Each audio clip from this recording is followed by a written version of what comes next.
आज दिन भर सुर्खियों में रहने वाली एक्ट्रेस और मंडी से बीजेपी उम्मीदवार कंगना रनौत की, जो अब से कुछ देर पहले ही बीजेपी अध्यक्ष जेपी नड्डा से मिली हैं। मीटिंग का एजेंडा क्या था, आगे बताएंगे। इसके बाद खबर पंजाब से, जहां कांग्रेस को एक बड़ा झटका लगा है। लुधियाना से सांसद रविंद्र बिट्टू ने बीजेपी का दामन थाम लिया है। कांग्रेस के लिए नुकसान तो है ही, साथ ही बीजेपी को इससे कितना फायदा होगा ये भी बताएंगे। तीसरी तस्वीर इमरान मसूद की, जो समाजवादी पार्टी के विधायकों की बात सुनकर क्यों चिढ़ गए, दिखाएंगे। और चौथी खबर जालंधर से, जहां फिल्मी स्टाइल में चोर ने हैरतअंगेज वीडियो सामने आया है, उसका चोरी करने वाला। सबसे बड़ी बात और सबसे बड़ी तस्वीर कंगना रनौत की। हिमाचल प्रदेश से मंडी सीट से बीजेपी उम्मीदवार कंगना रनौत दिल्ली में बीजेपी अध्यक्ष जेपी नड्डा से मुलाकात करने उनके आवास पर पहुंची। सूत्र बताते हैं कि मुलाकात के दौरान बीजेपी अध्यक्ष और कंगना रनौत के बीच चुनाव की रणनीति पर चर्चा हुई है। इस तस्वीर के अलावा आज हम आपको कंगना रनौत की पूरे दिन की सुर्खियों के बारे में बताएंगे। क्या वजह रही? वजह कांग्रेस नेता सुप्रिया श्रीनेत और उनके अभद्र टिप्पणी को लेकर रही। सुप्रिया ने अपने इंस्टाग्राम पर एक पोस्ट किया था, कंगना की तस्वीर पर कुछ कमेंट किया था और इसी पर विवादित कैप्शन लिखने पर हंगामा कट गया। हालांकि मामला बढ़ने के बाद सुप्रिया ने पोस्ट डिलीट कर दिया। साथ ही सफाई दी कि यह पोस्ट उनके द्वारा नहीं बल्कि उनके किसी साथी द्वारा किया गया है, जिसके पास उनके इंस्टाग्राम अकाउंट का एक्सेस था। बीजेपी ने कंगना को मंडी सीट से उतारा है। ये वो सीट है जिसे 2021 के लोकसभा उपचुनाव में कांग्रेस ने बीजेपी से छीन लिया था। 2019 के चुनाव में बीजेपी ने मंडी सीट 4 लाख वोटों से जीती थी, जबकि 2021 के उपचुनाव में वही सीट बीजेपी 8000 वोटों के अंतर से हार गई। इसके बाद बीजेपी ने कंगना रनौत को मंडी से कैंडिडेट बना दिया है, जबकि अभी कांग्रेस अपना कैंडिडेट के नाम का ऐलान भी नहीं कर पाई है। आज पंजाब में कांग्रेस को बड़ा झटका लगा है। लुधियाना से कांग्रेस सांसद और राहुल गांधी के बहुत करीबी माने जाने वाले रवनीत बिट्टू बीजेपी में शामिल हो गए। रवनीत सिंह बिट्टू पंजाब कांग्रेस के बड़े चेहरे हैं। बीजेपी में शामिल होने के वक्त उन्होंने पीएम नरेंद्र मोदी की नीतियों की प्रशंसा की और साथ ही गृह मंत्री अमित शाह और बीजेपी के वरिष्ठ नेताओं की खुलकर तारीफ की। रवनीत सिंह बिट्टू पंजाब के पूर्व सीएम बेअंत सिंह के पोते हैं। 2019 के लोकसभा चुनाव में रवनीत सिंह बिट्टू ने करीब 76,000 वोटों के अंतर से लुधियाना सीट को जीता था।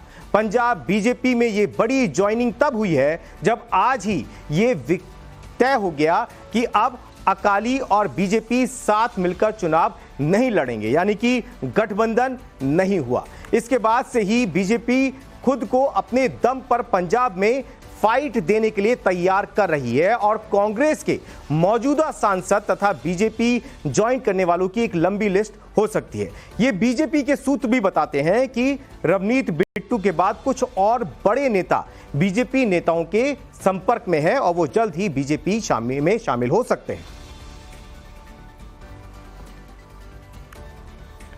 यूपी के सहारनपुर से कांग्रेस के प्रत्याशी इमरान मसूद ने आज अपना नामांकन दाखिल कर दिया और ये आप उसी वक्त की तस्वीरें देख रहे हैं। नामांकन दाखिल करने के बाद INDIA को निराशा करने वाली एक तस्वीर अब हम आपको दिखाते हैं। यहां से सामने आई इस तस्वीर में जब गठबंधन के साथ समाजवादी पार्टी के 2 विधायक उमर अली खां और आशू मलिक इमरान मसूद के नामांकन में नहीं पहुंचे और हमने सवाल पूछा तो इमरान मसूद चिढ़ गए। उन्होंने क्या कहा, सुनिए। इमरान भाई, आप 2014 में भी कांग्रेस के साथ थे, 19 में भी थे और इस बार भी जी। इस बार गठबंधन में आपके साथ जो समाजवादी के 2 विधायक है वो नहीं दिख रहे, आप अकेले नामांकन करने आए। इमरान भाई देखिए जरा मेरे भाई, इमरान भाई एमएलसी साहब जा रहे हैं। इमरान भाई कहाँ हैं आपके वो 2 कौन इंडिया गठबंधन के 2 विधायक जो हैं, उमर अली खान और आशू मलिक नहीं दिख रहे? अरे भाई, अंदर आने की इजाजत कहाँ है? 4 लोग अंदर आ सकते हैं केवल, और कोई अंदर आने की इजाजत नहीं है। और जो सब लोग सारे नेता है हमारे साथ है, कोई हमारा एक मिनट, कोई हमारे साथ ऐसा नहीं है, सब लोग हमारे साथ है। आपने देखा कि इमरान मसूद पहले पीछे पलटते हैं, अपने कार्यकर्ताओं को डांटते हैं और उसके बाद में सवाल का जवाब नाराज होते हुए देते हैं। बड़ी खबर समाजवादी पार्टी के अंदर खाने से आ रही है। जेल से लिखे चिट्ठी में आजम खान ने लोकसभा चुनाव का बॉयकॉट करने का फैसला लिया है। आजम खान ने आगे का फैसला अखिलेश यादव पर छोड़ दिया है। रामपुर से समाजवादी पार्टी के अब ये तय हो गया है कि तेज प्रताप यादव को उतारने की तैयारी हो रही है और ये चर्चा काफी समय से है, जिसके बाद आज आजम खान ने चुनाव का बॉयकॉट करने की घोषणा कर दी। इसके साथ ही आजम खान ने अखिलेश यादव से नाराजगी वाली जो तस्वीर है वो एक बार फिर से सामने आ गई। हम यहाँ की परेशानियों को देखते हुए, यहाँ की जो जनता के साथ उपचुनाव में, पहले के चुनाव में जो परेशानियाँ आई हैं उनको देखते हुए, प्रशासन द्वारा जिस तरीके से परेशान किया गया है उसको देखते हुए आदरणीय आजम खान साहब के आदेश पर हम लोग इस चुनाव को बहिष्कार कर रहे हैं। हम चुनाव में नहीं जाएंगे। तो लोकसभा चुनाव में क्या कोई प्रत्याशी सपा नहीं उतारेगी क्या? वो राष्ट्रीय अध्यक्ष जी की अपने विवेक के ऊपर है, वो किसको उतारेंगे।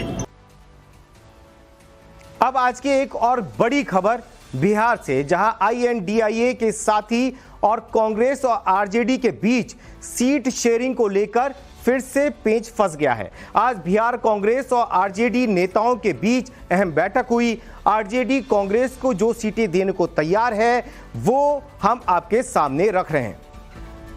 सासाराम, मुजफ्फरपुर, बेतिया, कटिहार, किशनगंज, नवादा, पटना साहिब और समस्तीपुर, ये वो सीटें हैं जो गठबंधन में वो कांग्रेस के लिए देने के लिए तैयार है। लेकिन कांग्रेस पूर्णिया और औरंगाबाद और काराकाट से 3 सीटें मांग रही है। ये सीटें लड़ना चाहती है।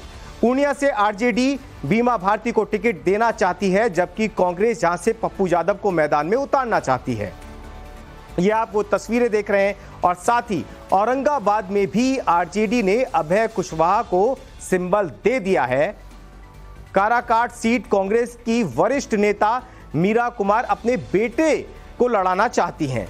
वहीं कटिहार सीट कांग्रेस चाहती है क्योंकि कांग्रेस के 2 बड़े चेहरे तारिक अनवर और नेता विपक्ष शकील अहमद खान चुनाव लड़ना चाहते हैं। तो कांग्रेस इन दोनों के लिए ये वाली सीट चाहती है।